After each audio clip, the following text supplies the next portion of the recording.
Thank you very much for coming out today. So I'm very excited, very, very excited. This is the first event of this new group that we created here in Malmö, the Malmö Postgres user group. How many of you are familiar with Postgres? Wow, that's close to 100%. That's pretty cool. So in case you have not seen this type of abbreviations, PUG is a formal user group recognized by the Postgres Europe organization.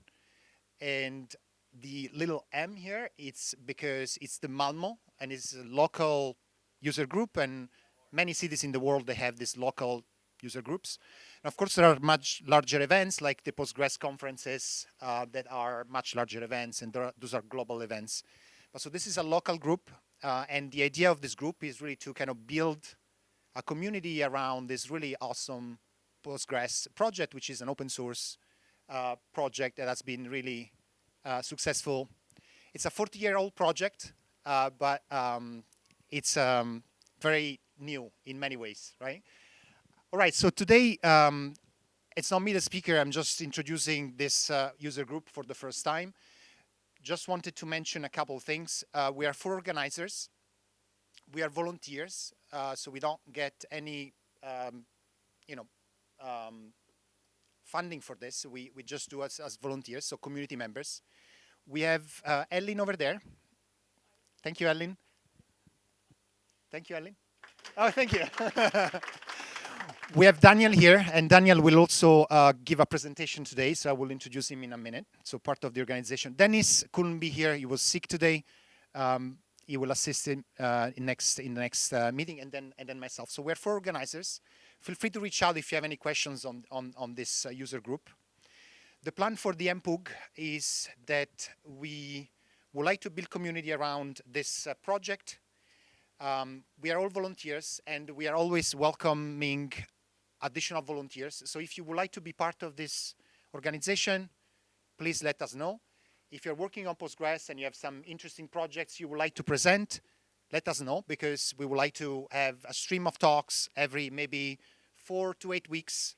And everything is interesting, right? So if you have an application that has some specific things you would like to discuss, come here with an open mind, and feel free also to ask questions to get feedback on your applications and your work.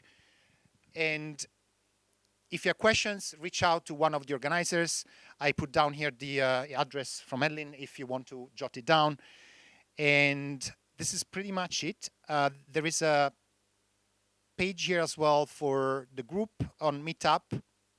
But since we will be hosting the events here, you will receive the information through the Foo Café in any case. Without taking more time on this, I will just move into the presentation that we have today. So Daniel is one of the organizers of this group, but he's also a long-term contributor of Postgres. He's one of the 30 committers of Postgres. So there are only 30 people in the world that are allowed to commit to the open source project, and Daniel is one of them. He's also a major contributor. So those are things that are specific things in the community that are a form of recognition for the effort and work that he put into this project. So he's currently working at Microsoft. The list of things that he did in the past is very long, so we'll spare you from that. But please help me welcome Daniel. So, welcome, and thanks for joining us here today. This is the talk titled How the World's Most Advanced Open Source Database is Made. And since basically all of you know Postgres, this is not a talk about Postgres as a database. This is a talk about Postgres as a project. How do we actually make this thing? So I'm not going to go into a lot of details about Postgres on technical details. There'll be some, but mainly it's going to be around the community of global volunteers that actually make this project happen. So yeah, my name is Daniel. I work at Microsoft. I previously worked at VMware and Pivotal doing basically open source Postgres full-time for the past 10 years. And previous to that, I've worked in many different places using Postgres and also using other databases. I actually come from Malmö. I'm born and raised here, although I currently live in Stockholm. but don't hold that against me. I have been involved with Postgres since roughly 2010 as a contributor. I've been using Postgres since roughly the late 90s, but around 2010 was when I actually became involved in contributing to Postgres as a project. I'm listed as a major contributor, which is, in Postgres terms, basically someone who has contributed solidly over many years. It can be code, it can be documentation, it can be running user groups, can be whatever. But someone who has been around for a long time, contributing their time. I am, as Luigi said, a committer, which means I have write access to the Postgres source code repo. There's about 30 of us, and I'll get into more details about the committer status later on. I'm also the organizer of Nordic PG Day. I'll get into that more later on, but that, as a teaser, that's a conference happening in Copenhagen in March next year. So you should definitely go check that out. And I'm also on the board for PG Events Canada and do a lot of other different things in Postgres. On top of that, open source wise, I'm also a curl committer, core team, and security team member. So open source is basically all I do. I haven't pushed code to a closed repo in probably over 10 years. Cool, but you didn't come here to hear about me, you came here to hear about Postgres. So without further ado, let's get into that. Although, with some further ado, I just want to highlight parts of this talk. There's a couple of slides here and there are taken from this talk, What's in a Postgres Major Release, an analysis of contributions in the V17 timeframe, which is a talk that I gave together with my awesome colleague Claire Giordano in Athens a couple of weeks ago. So there will be a couple of slides from that talk. And if you're interested in contributions to Postgres and what happened during 17, it's on YouTube. I highly recommend checking that out. Claire is an amazing speaker, much better than me. So definitely go check that out.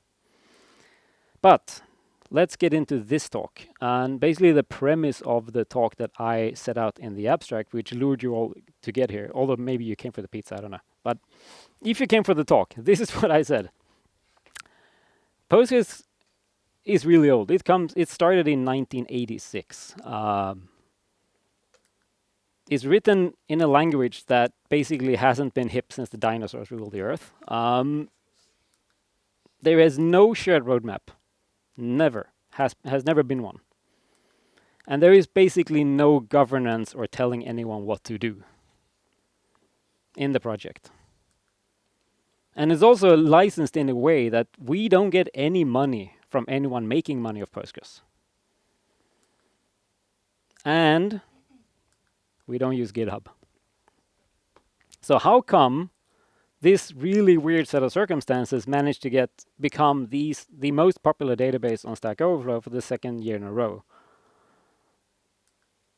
And it's even a meme. That just use Postgres for everything has become a meme on the internet. And there is definitely some truth to that.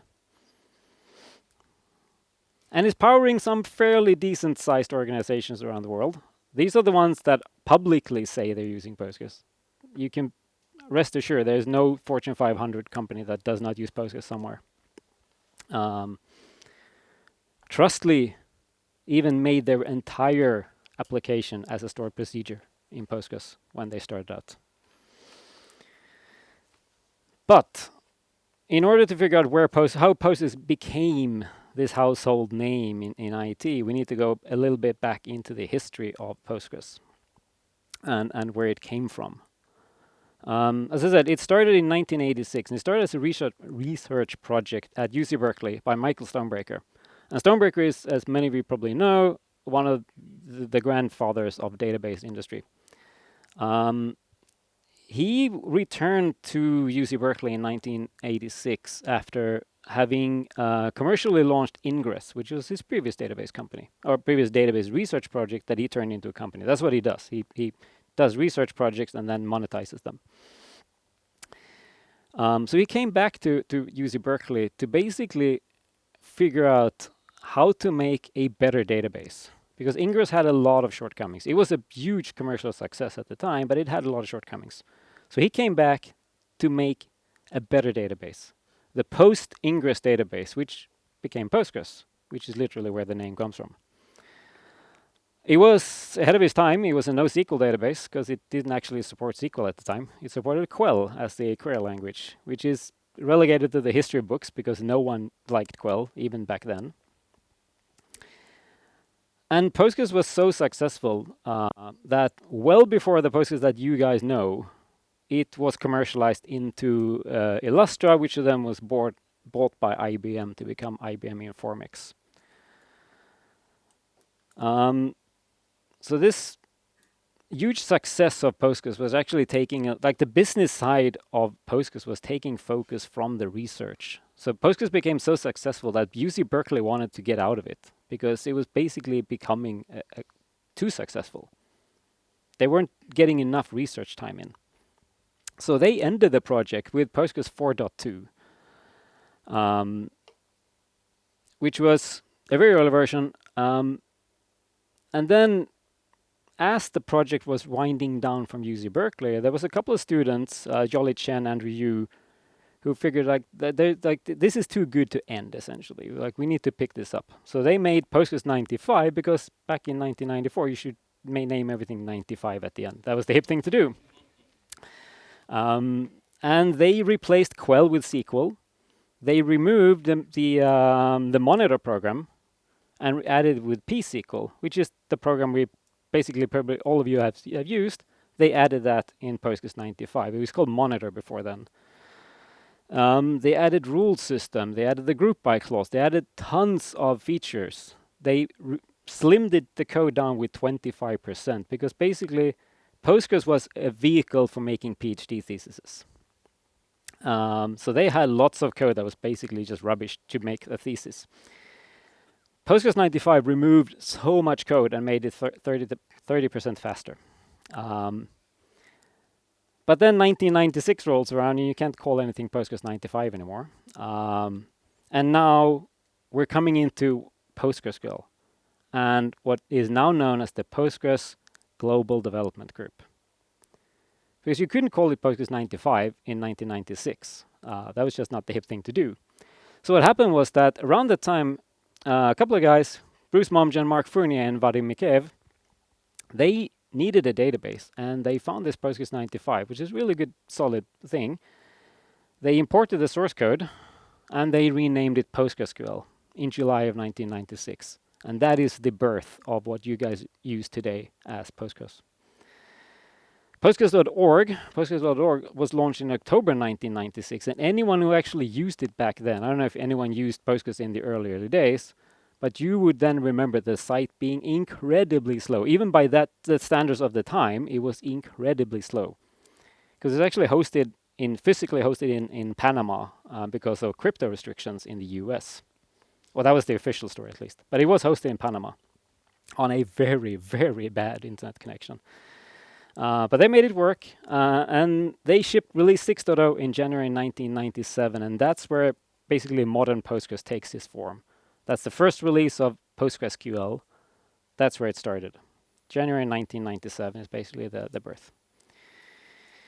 Which brings us to the name. As we heard, it's really hard to pronounce. PostgreSQL. I've even had interviews with people who refuse to say it. They call it the Blue Elephant Database. It took me embarrassingly long to figure out what they actually meant.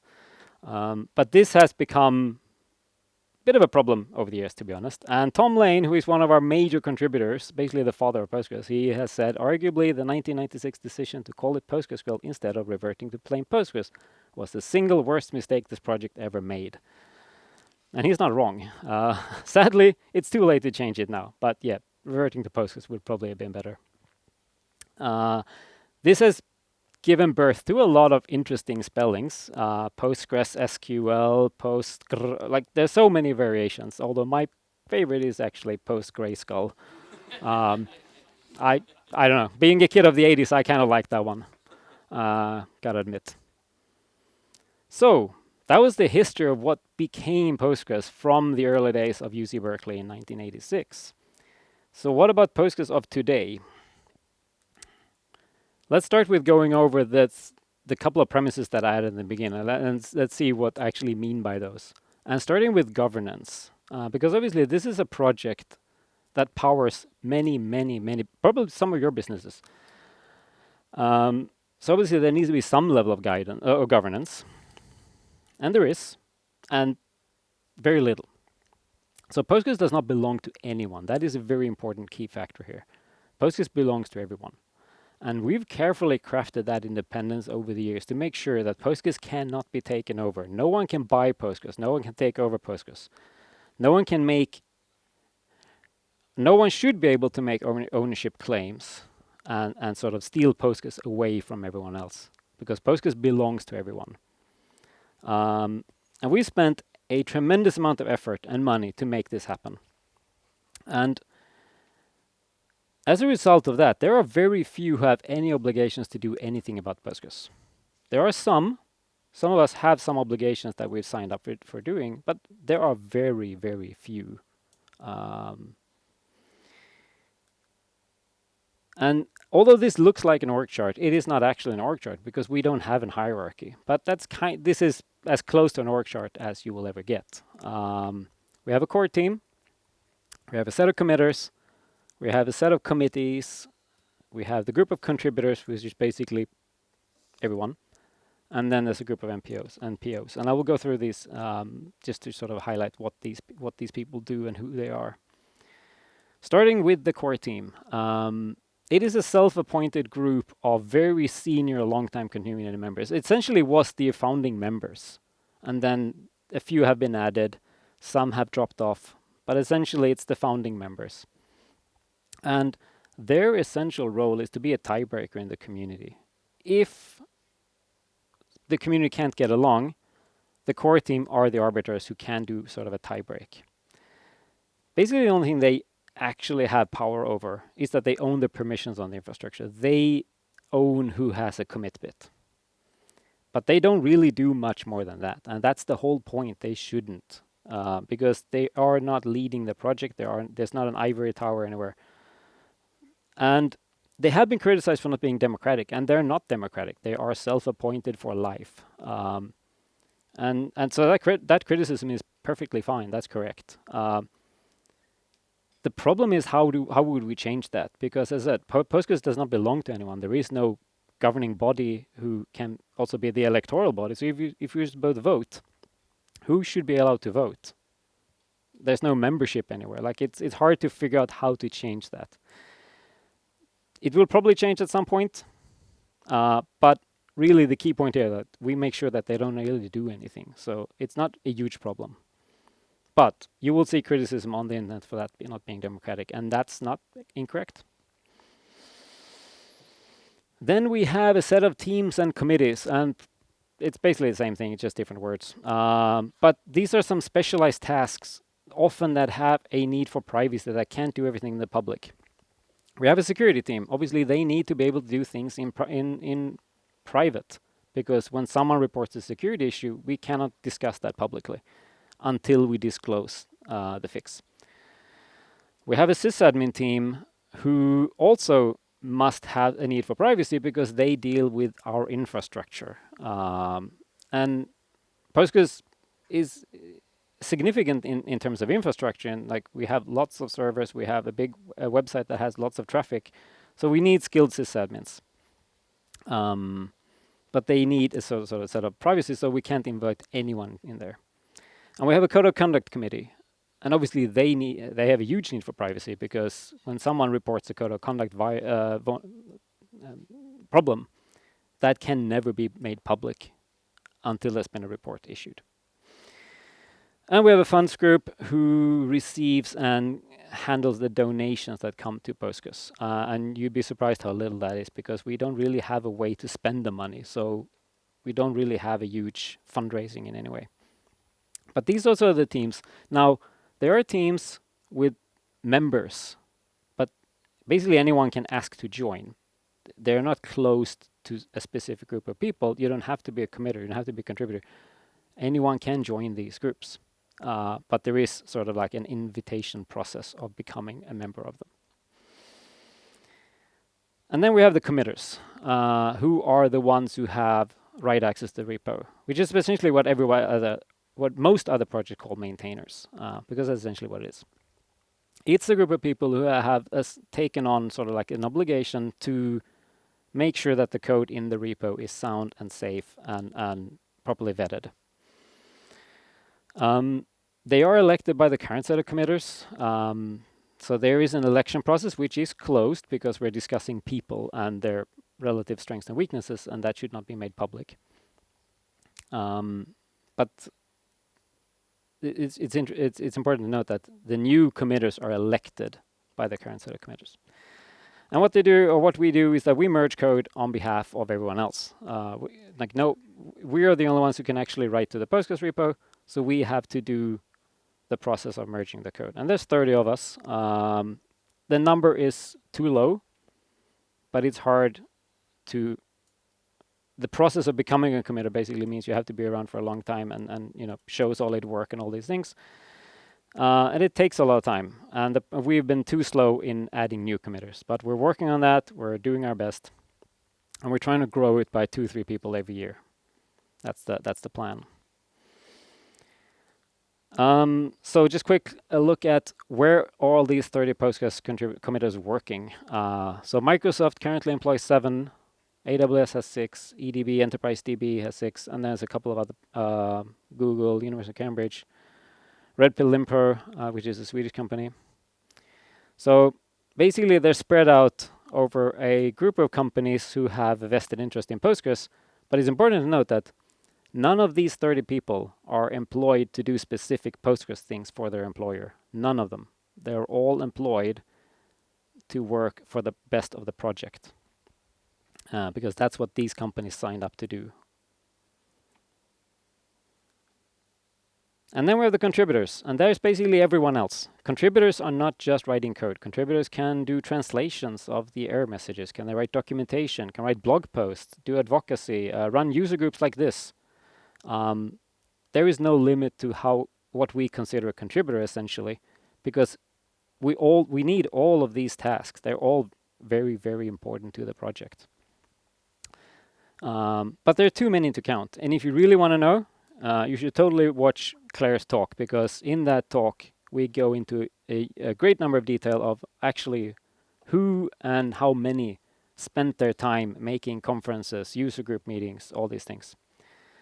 But we do know that there were 232 code contributors during V17, which is the current release.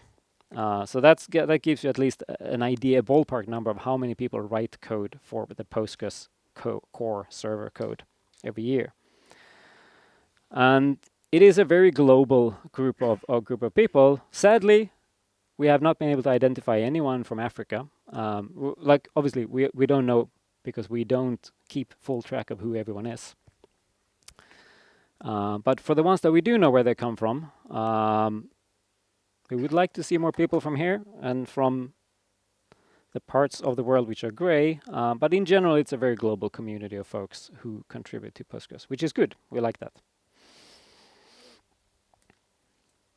Which brings us to the last point, and that's the nonprofit organization. And these are essentially organizations that are legal entities and fiscally sponsoring meetups like this, conferences. Because running a Postgres conference can be like the Postgres PGConf EU in Athens turns over millions. It's a huge event with nearly 800 people. That's a big investment in money for anyone to take on. And no one in the community should take that on their personal credit card. That should not happen. Which means that this is why these NPOs exist, to take the fiscal responsibility for running these things.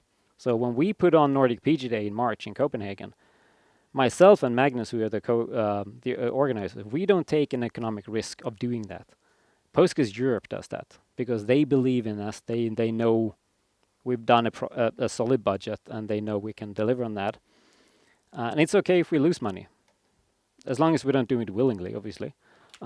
But the point of these organizations is to take the burden off people and put that in the hand of these organizations, who then sit on a cache of money. Because they then take the surplus of these events to fund the next events. Because some of the events that we put on consistently lose money. And that's fine, because they are important to the community. So anyone running a meetup like this can actually get funding and some money from these NPOs if they need to host space, buy pizzas, etc. Another important part is that the Postgres Community Association actually owns the trademarks. So the trademarks Postgres, PostgreSQL, all these things, they're owned by these NPOs, and they have bylaws set up such that they cannot be taken over, and they cannot. So basically, to protect the trademarks, and the bylaws are also set so that anyone can use them in fair use. We don't protect them from you; we protect them from those who want to take them from you. And anyone who's been reading the blogs about Postgres recently know that there was actually a takeover attempt, which has spent nearly 3 years and many, many, many euros in legal fees to resolve, but we've now resolved it. And Postgres Europe is unchallenged in that respect. We still own the trademarks from a takeover attempt. So that's why getting funds into the project is important, because we essentially spend them on legal fees like that. Which brings us to the next point. The roadmap. We don't have one, and we won't have one, because as I said, no one is actually obligated to do anything. And we even say so on the website, that we enjoy allowing developers to explore whatever they want to do. So basically, Postgres, the features you see in Postgres is whatever anyone felt like working on. There is no one tells me what to do. Not even my employer tell me what to do for Postgres. It's all scratching our own itches. Obviously, we try to have the pulse on the community to figure out what people want, what is important for Postgres. But there is no sort of set guidelines of what someone should do. There was once a to-do list on the website, which is essentially a to-don't list, because it was still to do because no one did it. You shouldn't actually read that one. But in a sense, we don't tell anyone what to do. They should go do what they feel is important for Postgres. Now, obviously, developers have their own personal roadmap. I have my own personal to-do list and roadmap. There's things that I would like to see. The company's employers have roadmaps. My employer has roadmaps, what they would like Postgres to become. But it's important to know that they're not actually telling me what to do. Microsoft does not tell me what to do for Postgres. They believe and trust the community to bring Postgres forwards in the best way possible. But obviously there are roadmaps, and obviously there are internal forks in all these companies where those roadmaps can be in place, but not in the community Postgres. The community actually does decide on everything. No one has an ivory tower where even not even the committers can just sort of overrule and push code if no one else wants it. Not even Tom Lane, who is the most senior Postgres developer, who has written more parts of Postgres than anyone else, gets to push code if someone else says no. Because that's not how it works. We are a community, we discuss things together, we reach a conclusion together. And that is obviously a cause for friction, or can be a cause for friction. Anyone who has written a thing and made a thing obviously wants to see it go in, especially if you're a junior and you want to have your name. And especially if you put your, getting this thing into Postgres on your OKRs for your career progression at work. That's not something you should do, because no one has actually the power of getting it in. The community has. So it can be a cause for friction. But longer term, it is a very good thing, because no one gets to overrule anyone. Everyone is basically equal. So the license then, it is very liberal. It is the Postgres license, so it's not actually one of the bigger licenses, but it's essentially a BSD MIT mix. There is no advertising clause. And forks are a part of the community. We welcome forks. It's perfectly fine if you fork Postgres and make money of it. We like that. And forks can be dual licensed. I used to work for a fork called GreenPlumDB, which was Apache 2 licensed. Basically everything we did, which is not in core Postgres, which was the fork part, were Apache 2 licensed. And the core Postgres parts are Postgres licensed. That's perfectly fine. It's also very cloud provider friendly, which is pretty clear, because basically every cloud sells Postgres in some way or another. We're not going to do a Mongo or any of that licensing stuff. We like them to sell Postgres. We want them to sell Postgres. We want Postgres to be everywhere. It's incredibly unlikely that we ever relicense Postgres or dual license Postgres in any way. I'm not going to say it's theoretically impossible, because it's not. Everything is theoretically possible, but I would be basically looking at the heat death of the universe before that's going to change. It's not going to change. And even if it did, whatever exists today is still going to be Postgres licensed. So anyone will just pick that up and continue. So, and there are some pretty notable forks out there that prove that this is a viable business strategy. I mean, Amazon Redshift is based on Postgres. TimescaleDB is a very popular one, Yugabyte, Netezza from IBM, and there are many, many, many more. We like these. These are great because they also contribute back to us. And stuff that they do, well, if their users like it, probably they would like some version of that in Postgres. Like they're basically the testing ground and breeding ground for new ideas. So forks are great. We like them, especially when they contribute back. But if they don't, that's fine. That's part of the license, part of the deal. So the choice of language. I'm going to go into a bit of details here on C, because not everyone likes that. It was the system language of the choice in the 80s. It was a perfectly sound choice to make. Dennis Ritchie, the creator of C, says it has the power of assembly language and the convenience of assembly language, which is not wrong. It is a really good macro assembler. But Postgres and other projects using C has achieved a lot of success through portability. Now, portability these days is not as big of a deal as it was in the past. But Postgres used to run on almost everything. Silicon graphics machines, AIX, HPUX, Data General Unix, you name it. It used to run on basically anything that wasn't OpenVMS. And that is one of the key parts of why Postgres became successful, because it was everywhere. But obviously C is not memory safe and is weakly typed. You can throw a void pointer in it and just tell it, this is a thing because I say it's a thing, and it doesn't matter if the computer knows differently. So it's not the most liked of languages anymore, and there are reasons for why that's not the case, for sure. So this is actual Postgres code. This comes out of the Postgres source code, and looking at this just quickly, we allocate a buffer, and then we immediately dereference it, reading it to it.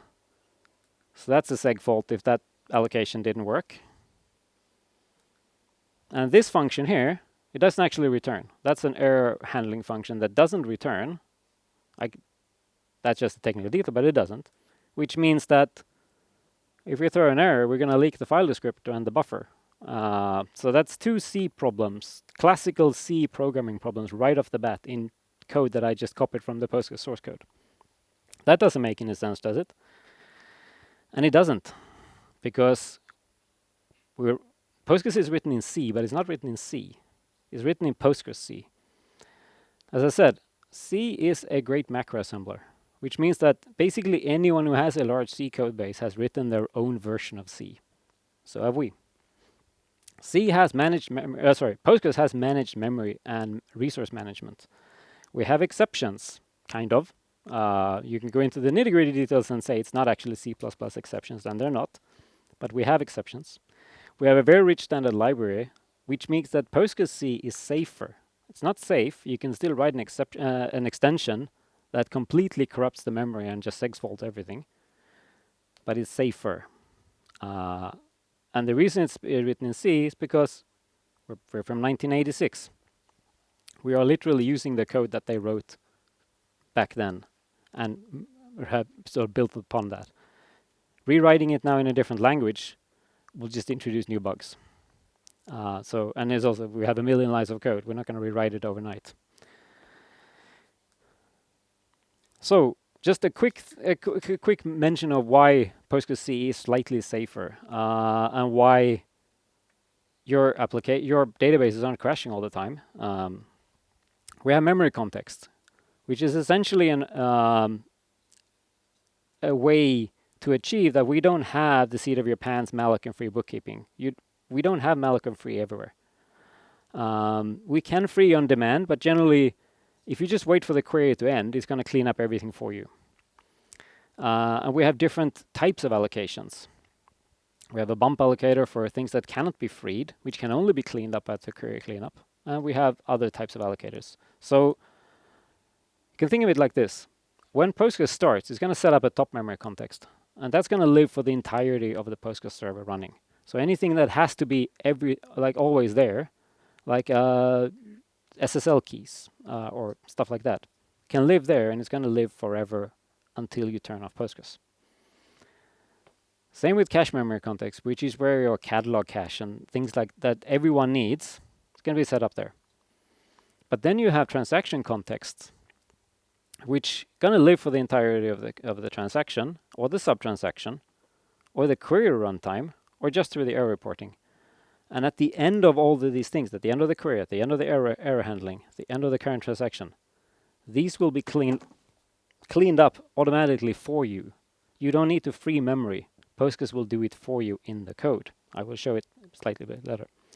And each of these, you can set up your own context in them. So if you write code for Postgres, you can say, I would like to have a bit of memory place that I can put stuff in, and then this is my Postgres always knows which is the one you're currently using, because it's always going to point to the current one, which means that if you're just allocating memory in your code, you're going to get it exactly where you want it to be. And if you tell Postgres, no, I actually want it over there, I can't. That's where I wanted to allocate it, because I want it to live longer than the current context. You can do that as well. But when the current query ends, in this case is the current query, it's going to clean up everything for you. Which means that if you allocated something down here, you don't need to free it. As soon as the query ends, it's gone. It's freed. Which means that you don't have the memory leak problem of traditional malloc free. So this is a way for Postgres code to not have to, because otherwise keeping manual bookkeeping of mallocs and frees through execution of a giant query, that would be a nightmare. But we don't have to do that because the Postgres memory context handling deals it for you. I said we have exceptions. They're not really exceptions. They're based on set jump and long jump, the system calls in the C library. But what they are is a non-local jump to error handling, which essentially means that if you write code to execute a query or whatever you want to do, and then you run into, okay, this is an error, like we need to abort here. You just call an error, and Postgres will exit there. It's not going to return to you. It's just going to exit, and it's going to clean up all the resources and memory that you had allocated up until that point. You just say, all right, I'm done. This is game over. Error, please. And it will automatically clean up everything for you. So that's how we avoid all these resource leaks, even in this complicated code. So this is what it looks like if you actually don't want to do an error. You want to actually handle the error yourself. You can write a try block, catch it, and do your own bit of resource cleanup, and then rethrow it. So you can either just throw an error and it's going to do it for you, or you can tell Postgres, actually, let me clean up a bit myself, and then you go ahead and do the rest of the cleanup. Because I know for a fact that I need to disconnect this thing over here. And this is straight out of the Postgres code. This is not made up.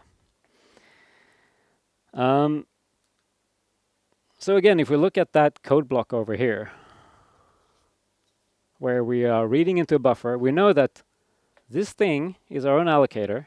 It will always work, because if it didn't, it's going to error out. So we don't need to test. We know that if this actually returns, we have a block of memory to write to or read from. We don't need to test. If we throw an error here, we know that this file descriptor will be cleaned up. This memory allocation will be cleaned up.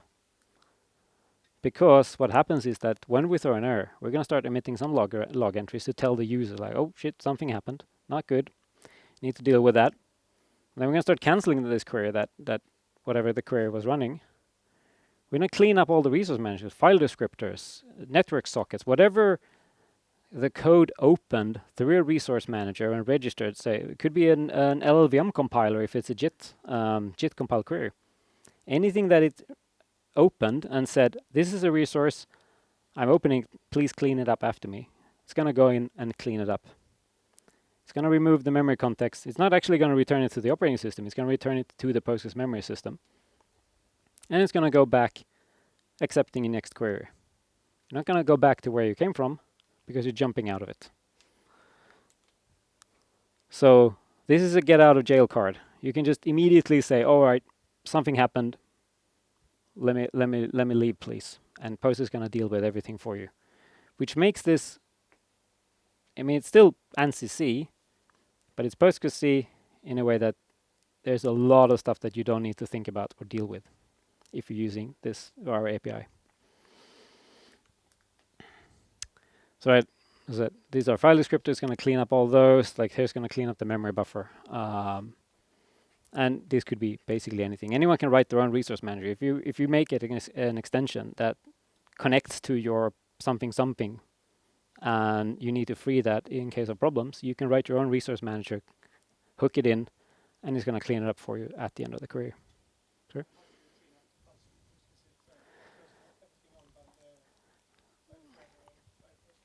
So Postgres actually knows that we're going to run out of file descriptors if we don't do anything, which means that you never open a file descriptor. You ask Postgres for a file descriptor, and it has a pool of them, and it's going to open and close files for you. So if you run into the end of file descriptors in your system, Postgres will just close one that it knows that it's safe to close, that doesn't have any dirty buffers, and then it's going to return you.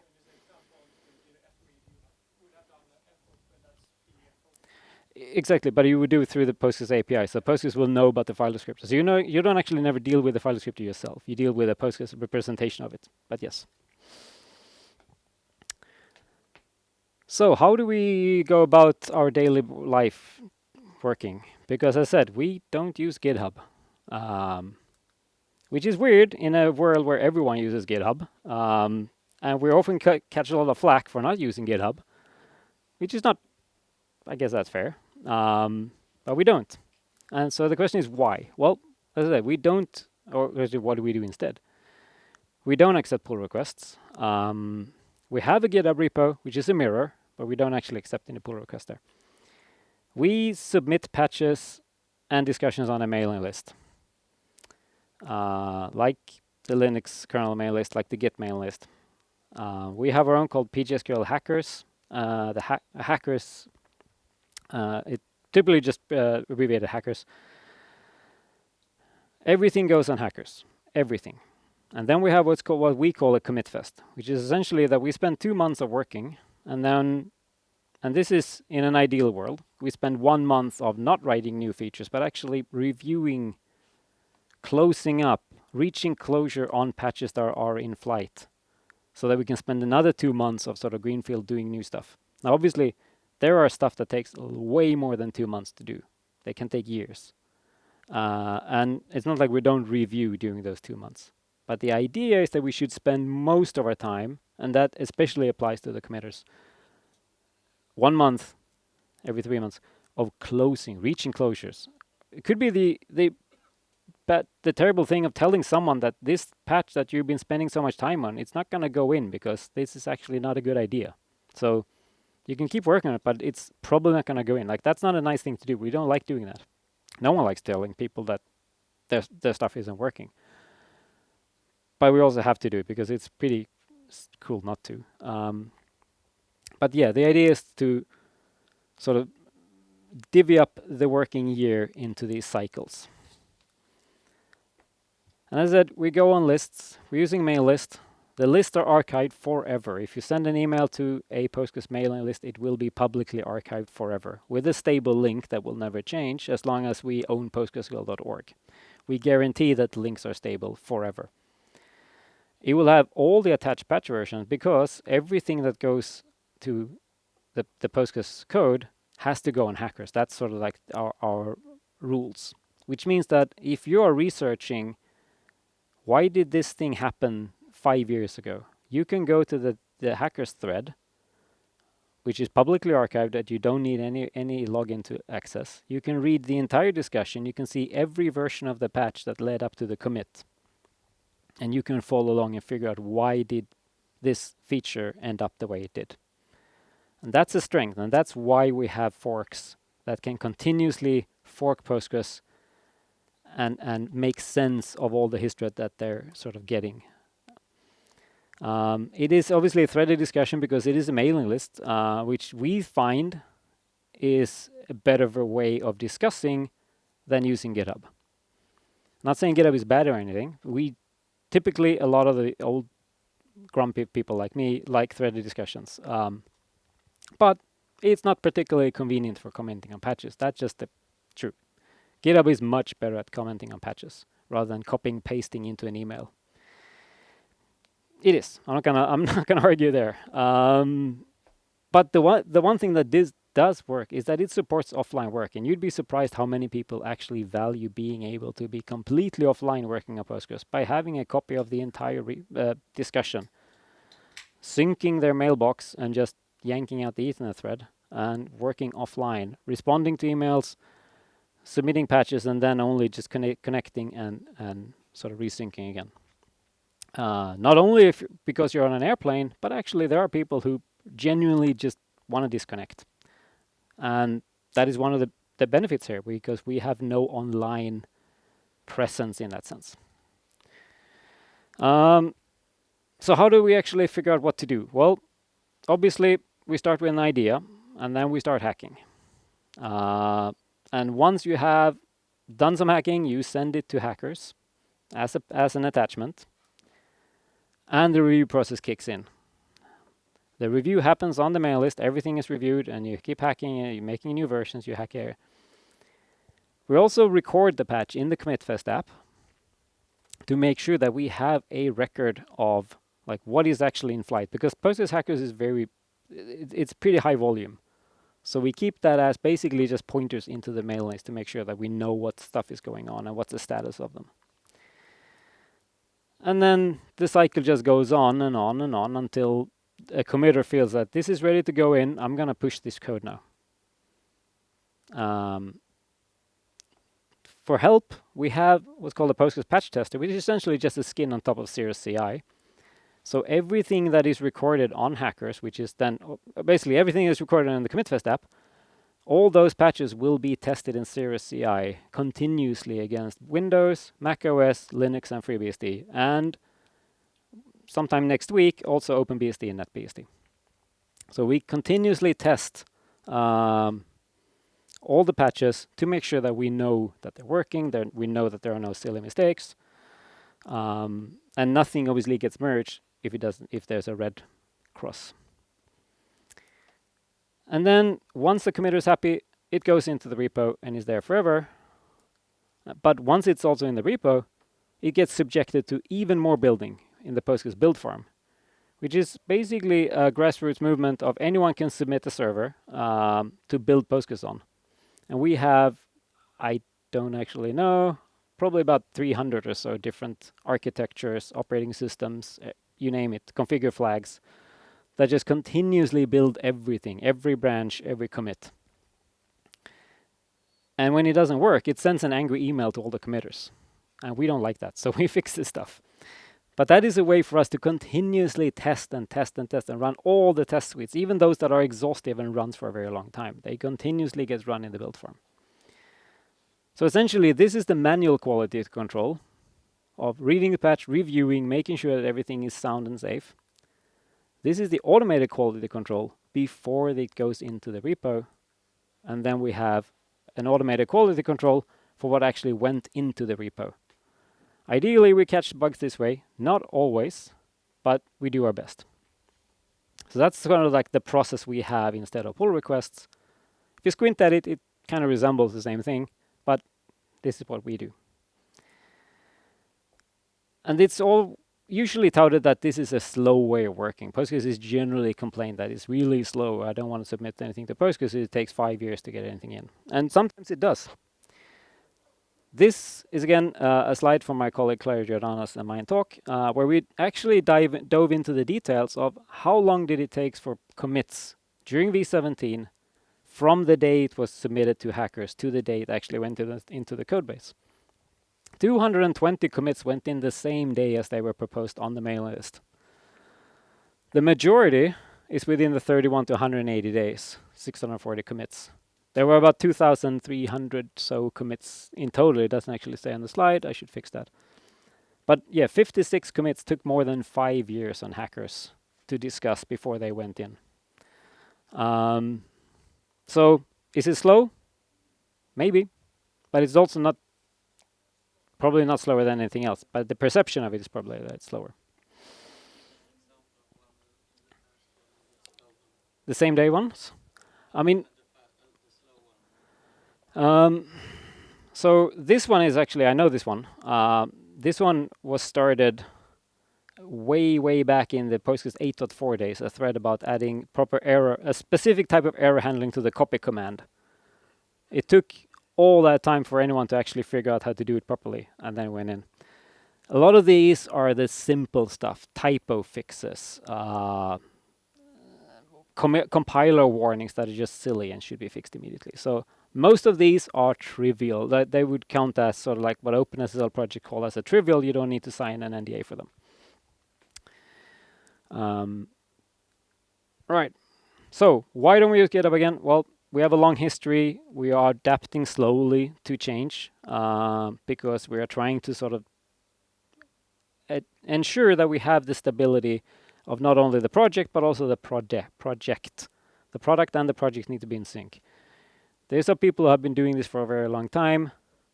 Yanking the carpet out from underneath them will probably not make things better. And a lot of us are old grumpy neckbeards, and we like to scrutinize everything for the long-term viability and sustainability, and things move slowly in that sense. But the one thing we like to have is that we are in control of the supply chain of making Postgres. The bits you download off postgres.org, we can say for guaranteed we control every bit of that supply chain making those bits. And that's something that is important to us. And dogfooding our own process and our own tools is kind of part of that problem, part of that equation. We wrote our own mail list software to run the mail list, which is obviously stored in Postgres. All the mails are stored in Postgres. We wrote the CommitFest app, which is again stored in Postgres. I mean, this is a trivial app, but still. We wrote, this is a skin over Cirrus CI, but we like to control it. We have the build form, which we again wrote ourselves. And then we have a couple of external tools around running test coverage and running some NLS status for translations. And then we have our bug tracker, which we don't have. And I probably have to mention that, which is we don't have a bug tracker. We should, but we don't. Sorry about that. There's a lot of history there. I don't have time to go in. That's a talk in itself.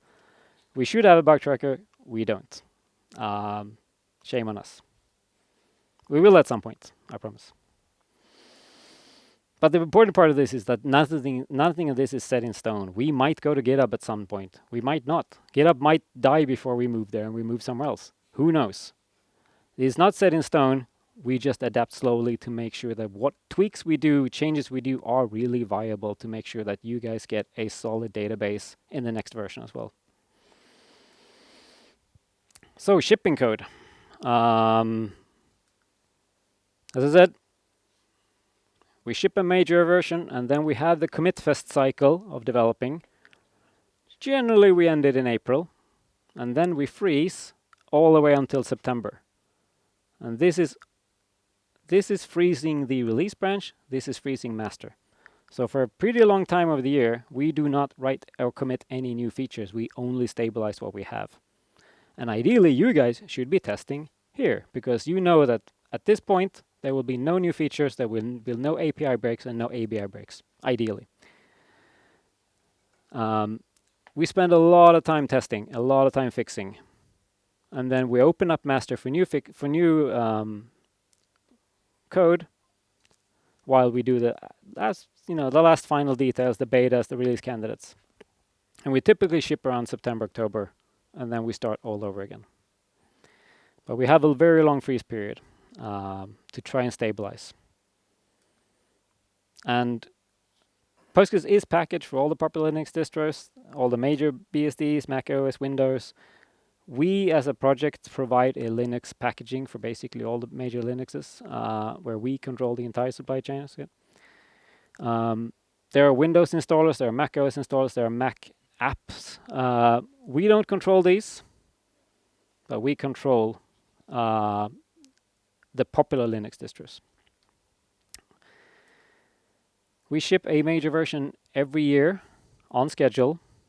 We ship minor versions at least every quarter, but we can ship them more often than that. And everyone who is reading the details know that is actually happening the day after tomorrow. But minors never include features. It will never, it has never, and it will never ever include a new feature. It's only fixing. So we consider a minor a solid point in time. Like if you install a version, you should always feel safe in installing the minor because it should never ever change. It should always just be bug fixes. Because we maintain backwards compatibility as a very big priority. But as I said, it does happen every now and again that we have to, and we're shipping one the day after tomorrow because we accidentally made an ABI break, causing a few extensions to break. Basically, you had to recompile them for this minor, and we don't expect people to have to recompile their extensions for a minor version, only for major versions. So we're shipping another one. It happens every now and again, very infrequently, but it does happen. So if you did install Postgres 17.0 and hasn't actually moved to 17.1 yet, I suggest waiting 2 more days and getting 17.2.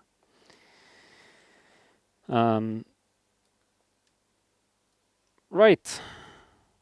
Clearly you want more Postgres than this. This user group is a great way of getting more Postgres content. User groups like this, there's a one in Copenhagen. They are fantastic ways of connecting with Postgres peers and community members where you live. They are, across the world, a great breeding ground for basically starting to contributing to Postgres. Which is why the Postgres project actually treats them very seriously. We like Postgres user groups. We like to help them get started as much as we can. As I said, there's also a lot of conferences. We try to put on conferences around the world to make sure that everyone can access them without traveling halfway across the world and spending lots and lots of money. There is one called Nordic PG Day, which is in its 10th year, actually probably 12th year or something.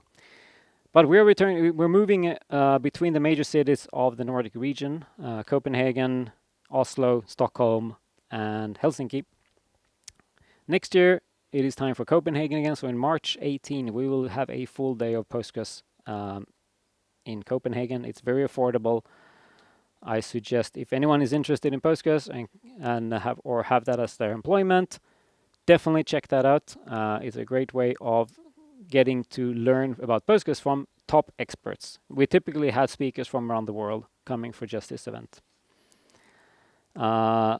But if you don't want to be cold, you can also go to Naples in Italy in December. That's going to be a lot nicer than Copenhagen in March. It's also, again, we typically try to do this one-day event, PG days, because it's easier for folks to get budget access to them, and we try to do them as spread out as we can so that everyone has a local one to go to.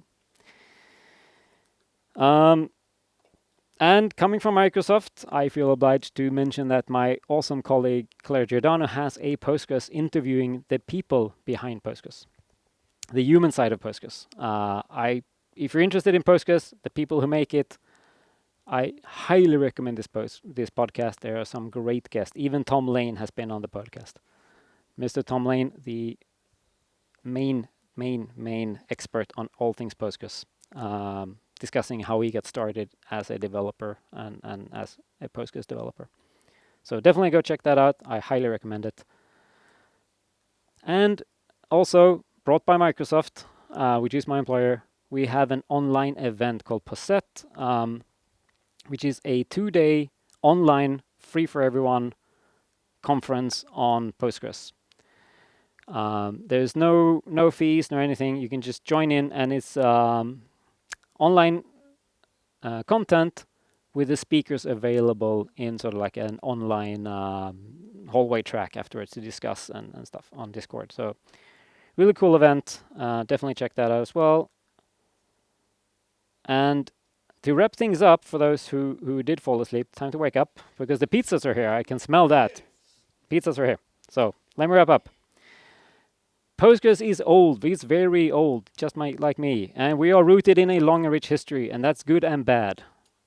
We maintain stability. We try to maintain a very viable project that might perceive us to move very slowly in some ways, but we do it for the good of the project and the product. And behind Postgres is actually a very vibrant and active community. There is countless people around the world who spend a lot of their time every year making Postgres the project and product that you guys run today. Postgres has a very strong level of independence. You can rely on that in your stack. It will not be bought. It will not be taken over. It will be there tomorrow. It's always going to be there. And it will not suddenly come with a license fee for you. That is something you can rely on. And there are more ways to get involved that I can't even mention. You can write code, you can do patch review, you can write translations. Swedish is actually one of the main translated languages of Postgres. The entire Postgres server code is translated to, like all the error messages are translated to Swedish every year by one guy. You can help him. Obviously testing, we really need people testing. We typically get people testing too late, which is why this ABI break wasn't found until we shipped. Testing is very important. Running your workloads against release candidates and stuff is super important to us. But yeah, there's so many ways to contribute, and we'd love to have you all, because Postgres is not just a set of committers today or a set of contributors, like it's everyone. And everyone's contribution matters. And that's all I had today. Thank you.